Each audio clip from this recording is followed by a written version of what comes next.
Hello students, welcome back to my channel Shubham lecturer. Student, अगर आप 12th में हैं और आपको बोर्ड एग्जाम देना है तो मैं आपके लिए लेकर आया हूं एक मोस्ट इंपॉर्टेंट वीडियो। स्टूडेंट, इस वीडियो में हम क्लास 12 केमिस्ट्री के 11 मोस्ट इंपॉर्टेंट क्वेश्चंस को आंसर के साथ पढ़ेंगे। यानी कि इस वीडियो में हम 12th केमिस्ट्री के 11 सबसे महत्वपूर्ण प्रश्नों को आंसर के साथ पढ़ेंगे और जिन 11 क्वेश्चंस को मैं आपको इस वीडियो में बताऊंगा ये आपके बोर्ड एग्जाम के लिए बहुत ही ज्यादा इंपॉर्टेंट है। ये आपके बोर्ड एग्जाम में कई बार पूछे जा चुके हैं और इस बार भी पूछे जा सकते हैं। तो बहुत सारे स्टूडेंट कमेंट कर रहे थे कि सर 12th केमिस्ट्री के इंपॉर्टेंट क्वेश्चंस पर वीडियो लाइए, तो इस वीडियो में मैं आपको 12th केमिस्ट्री के ही इंपॉर्टेंट क्वेश्चंस को बताऊंगा। ठीक है, अब ये क्वेश्चंस किस चैप्टर के होंगे?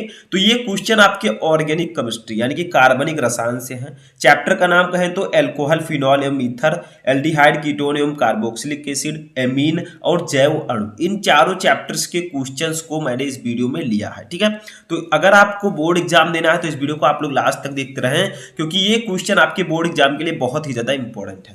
देखिए, सबसे पहला क्वेश्चन हमारा है एल्कोहल, फिनॉल एवं ईथर चैप्टर से।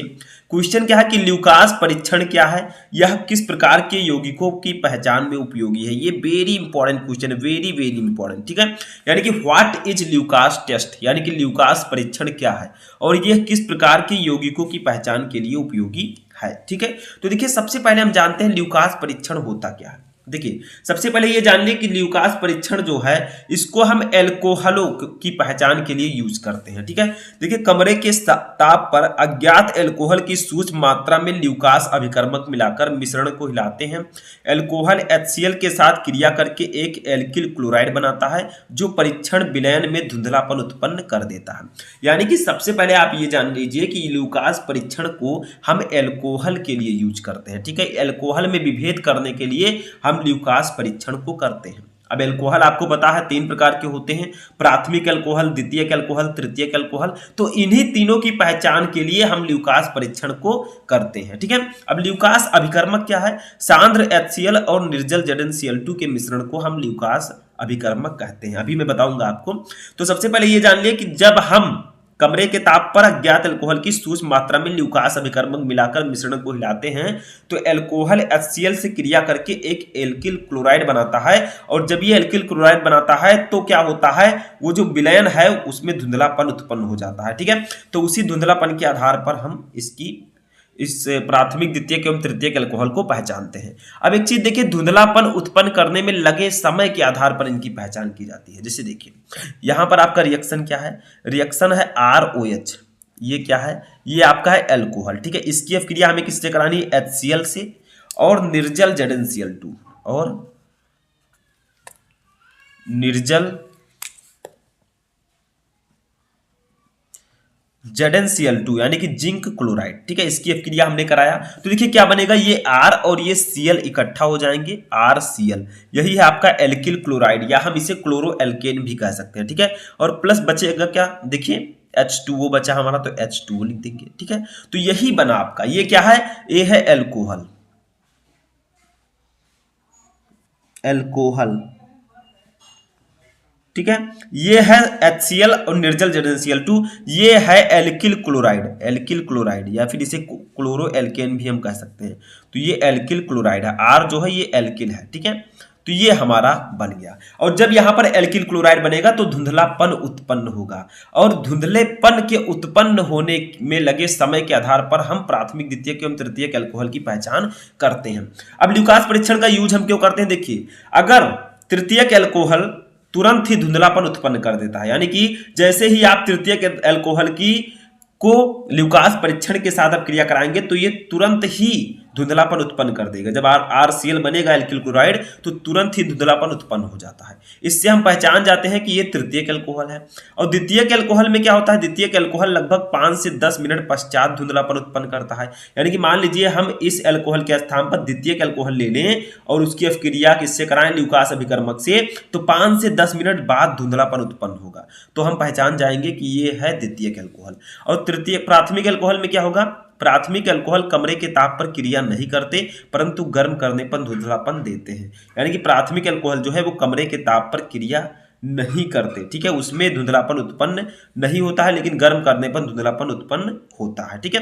यानी कि इसमें बहुत ही देरी से धुंधलापन उत्पन्न होता है। तो इस प्रकार से हम प्राथमिक, द्वितीयक एवं तृतीयक अल्कोहल की पहचान कर सकते हैं ल्यूकास परीक्षण के द्वारा, ठीक है। जो सबसे तेजी से धुंधलापन उत्पन्न करेगा वो तृतीयक अल्कोहल होगा, जो 5 से 10 मिनट में धुंधलापन उत्पन्न करेगा वो द्वितीयक अल्कोहल होगा, और जो धुंधलापन उत्पन्न नहीं करेगा या फिर गर्म करने पर धुंधलापन उत्पन्न करेगा वो प्राथमिक अल्कोहल होगा। तो इस प्रकार से हम ल्यूकास परीक्षण द्वारा प्राथमिक, द्वितीयक और तृतीयक अल्कोहल में विभेद करते हैं। समझ में आ गया?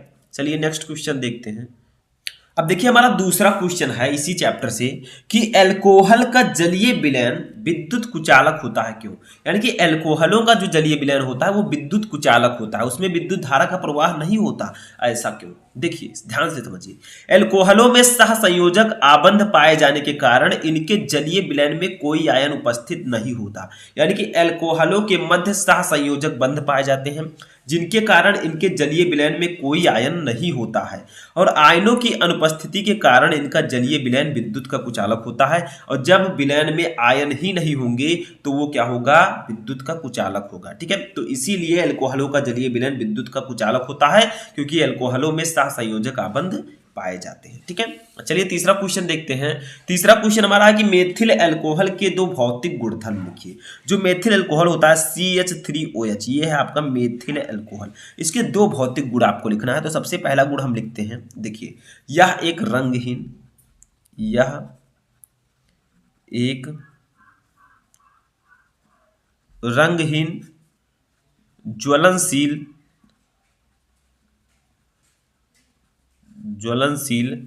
उदासीन द्रव है, उदासीन द्रव है, ठीक है। तो मेथिल अल्कोहल जो होता है यह एक रंगहीन, ज्वलनशील और उदासीन द्रव होता है, ठीक है। दूसरा देखिए क्या है इसका भौतिक गुण। दूसरा है कि इसका क्वथनांक,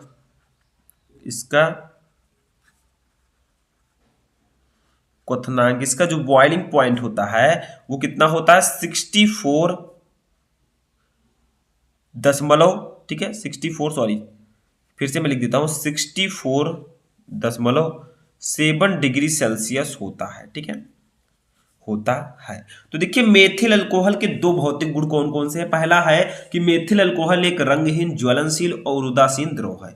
दूसरा है इसका क्वथनांक 64.7 डिग्री सेंटीग्रेड होता है, यानी कि इसका क्वथनांक 64.7 डिग्री सेंटीग्रेड होता है। क्वथनांक का मतलब जिस ताप पर कोई द्रव बनने लगे, ठीक है, वही होता है उसका क्वथनांक। समझ में आ गया? Boiling point. तो ये समझ में आया। चलिए नेक्स्ट क्वेश्चन देखते हैं, चौथा क्वेश्चन। तो देखिए चौथा क्वेश्चन हमारा है कि पिक्रिक अम्ल का संरचना सूत्र लिखिए। जो पिक्रिक अम्ल होता है इसका संरचना सूत्र क्या होता है? तो देखिए इसका संरचना सूत्र सिंपल है। पहले आप एक बेंजीन रिंग बनाइए, मैं ब्लू पेन से बनाता हूं, ठीक है। एक बेंजीन रिंग हमने ऐसे बना ली, देखिए ये, ठीक है, ये एक बेंजीन रिंग है, ठीक है। अब आप क्या कीजिए, पिक्रिक अम्ल की अगर आपको संरचना बनानी है तो नीचे NO2 लिख दीजिए, NO2, ठीक है। उसके बाद में क्या कीजिए, ऊपर यहां पर भी NO2 कर दीजिए, NO2, ठीक है। और उसके बाद में इस साइड में भी NO2 कर दीजिए, NO2, ठीक है। और ऊपर आप लोग कर दीजिए OH। यही है आपका पिक्रिक अम्ल, यही पिक्रिक अम्ल की संरचना है, ठीक है। आप लोग क्या कीजिए, एक बेंजीन रिंग बनाइए, उसके ऊपर OH कर दीजिए, साइड में NO2, ऊपर साइड में NO2 और सबसे नीचे NO2 कर दीजिए, ये आपका पिक्रिक अम्ल बन जाएगा, ठीक है। समझ में आ गया होगा आपको। तो ऐसे ही आपको बनाना है, ये आपको याद रखना है। चलिए फिफ्थ क्वेश्चन देखते हैं। तो पांचवा क्वेश्चन हमारा है कि मेथेनल के कोई दो उपयोग लिखिए। देखिए मेथेनॉल और मेथेनल में अंतर होता है। मेथेनल का फॉर्मूला क्या होगा, ये एल्डिहाइड में आ जाता है, CH3CHO, सॉरी CH3CHO नहीं, ये तो हो जाएगा एसिड एल्डिहाइड, HCHO, ठीक है, HCHO। इसका नाम है फॉर्मेल्डिहाइड और इसका आईयूपीएसी नाम है मेथेनल, ठीक है। इसमें एक कार्बन है, तो ये मेथेनल है। इसके कोई दो उपयोग आपको लिखने हैं। तो सबसे पहला उपयोग हम लिखते हैं, देखिए इसका उपयोग प्लास्टिक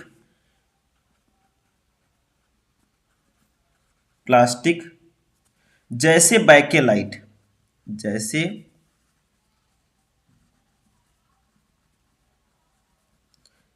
बैकेलाइट, ठीक है, प्लास्टिक जैसे बैकेलाइट, रेजिन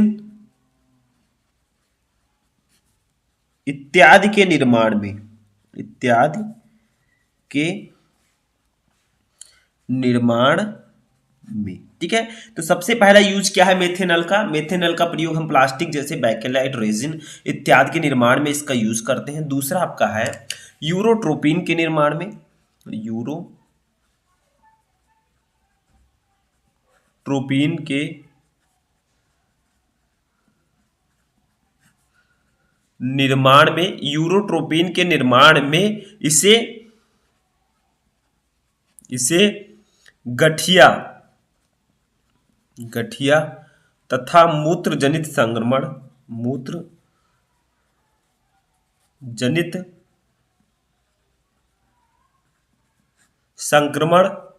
के उपचार में प्रयोग में लाया जाता है, के उपचार में प्रयोग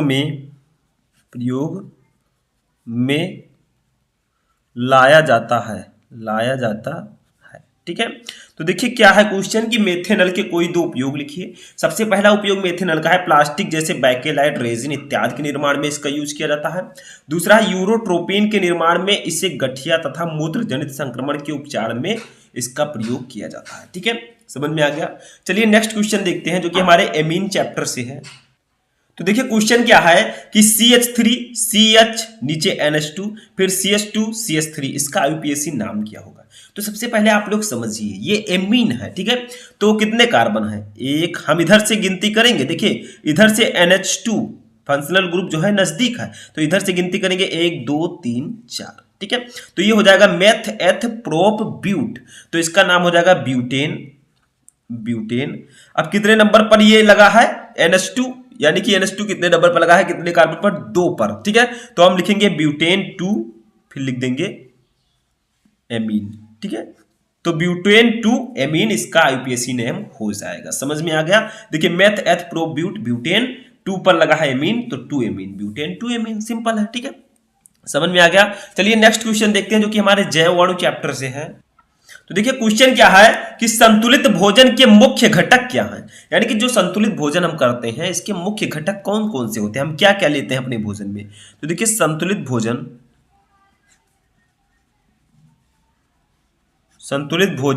के मुख्य घटक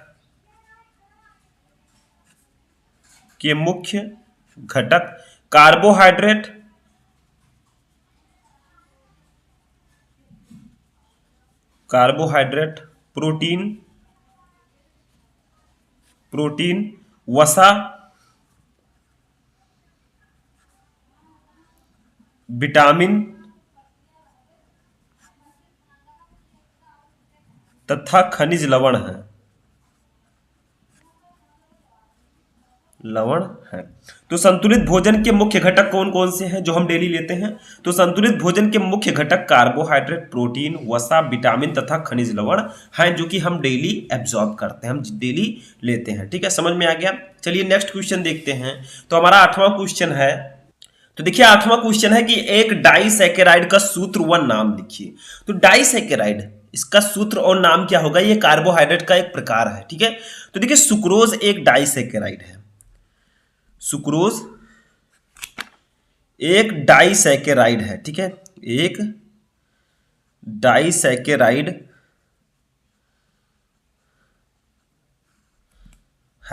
ठीक है, तो सुक्रोज क्या है? एक डाइसैकेराइड है। अब सुक्रोज का फॉर्मूला क्या होगा? तो देखिए सुक्रोज का फॉर्मूला होता है, इसका सूत्र C12H22O11 यानी कि C12H22 वो 11 होता है। ठीक है, होता है। तो समझ में आ गया, सुक्रोज एक डाइसैकेराइड है जिसका फॉर्मूला होता है C12H22O11। ठीक है, ये समझ में आ चुका होगा। चलिए नेक्स्ट क्वेश्चन देखते हैं जो कि इसी चैप्टर से हमारे हैं। तो देखिए हमारा नेक्स्ट क्वेश्चन है कि वसा में विलेय विटामिनों के नाम लिखिए, यानी कि वसा में घुलनशील विटामिन कौन कौन से हैं? तो आप सभी को पता है कौन कौन से हैं। तो देखिए विटामिन ए, डी, ई तथा के वसा में विलेय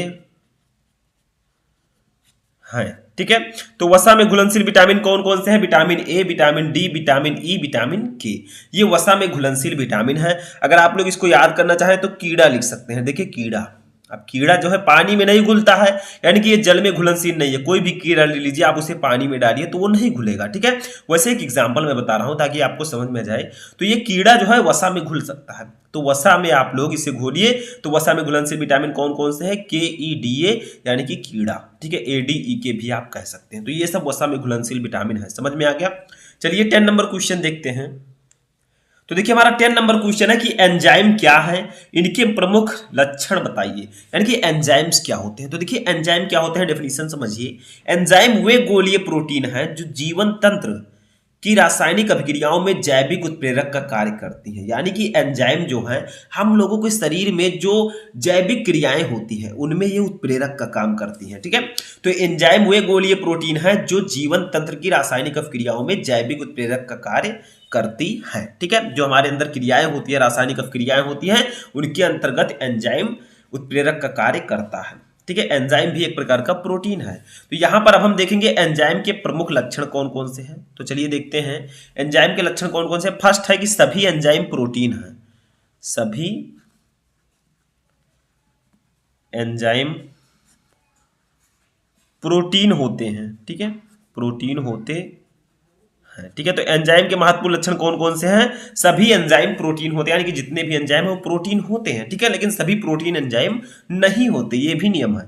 दूसरा देखिए, दूसरा हमारा है कि एंजाइमों की प्रकृति विशिष्ट होती है। एंजाइमों की प्रकृति विशिष्ट होती है, विशिष्ट होती है। ठीक है, तो एंजाइमों की प्रकृति जो होती है वो विशिष्ट होती है। और क्या होता है, ये किसी अभिक्रिया, ये किसी अभिक्रिया विशेष, ये किसी अभिक्रिया विशेष को ही उत्प्रेरित करते हैं, को ही उत्प्रेरित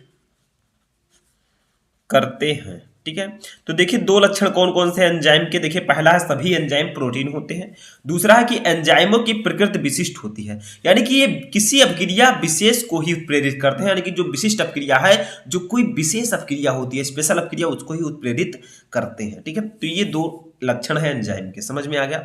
चलिए 11 नंबर क्वेश्चन, अपना लास्ट क्वेश्चन देखते हैं। देखिए विटामिन ए का प्रमुख स्रोत तथा इसकी कमी से होने वाली बीमारी का नाम लिखिए। यानी कि जो विटामिन ए है, इसका प्रमुख स्रोत क्या है, हम किन किन चीजों को खाकर विटामिन ए को पा सकते हैं, और इसकी कमी से कौन कौन से रोग हो सकते हैं। अगर हमारे अंदर कमी हो जाए तो कौन कौन से रोग हो सकते हैं। देखिए सबसे पहले देखिए विटामिन ए के प्रमुख स्रोत क्या है, यानी कि किन किन चीजों में विटामिन ए पाया जाता है प्रचुर मात्रा में। पहला मछलियों का यकृत तेल। ठीक है, मछलियों के जो यकृत होता है, लीवर होता है, उसका तेल। मांस, अंडे, दूध, मक्खन, पालक, गाजर, कद्दू, पपीता, आम आदि, ये सब विटामिन ए के स्रोत हैं।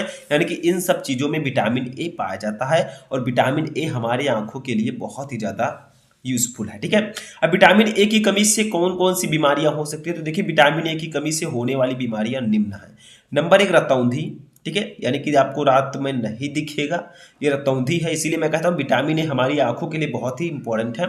दूसरा जीरोप्थैल्मिया, यानी कि ये भी एक नेत्र रोग है।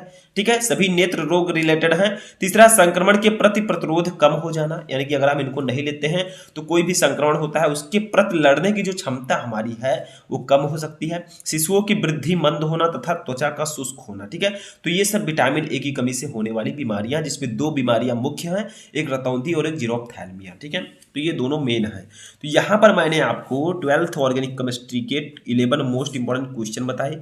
आई होप कि ये 11 क्वेश्चन आपको समझ में आ चुके होंगे। अब आप लोग कमेंट बॉक्स में बताइए कि इनमें से कितने क्वेश्चन आपको ऑलरेडी पता थे और कितने क्वेश्चन आपको समझ में आ चुके हैं। तो हम मिलेंगे नेक्स्ट वीडियो में नेक्स्ट टॉपिक के साथ। तब तक आप लोग अपनी तैयारी करते रहें, और किसी भी टॉपिक में क्वेरी है तो कमेंट करके बताएं।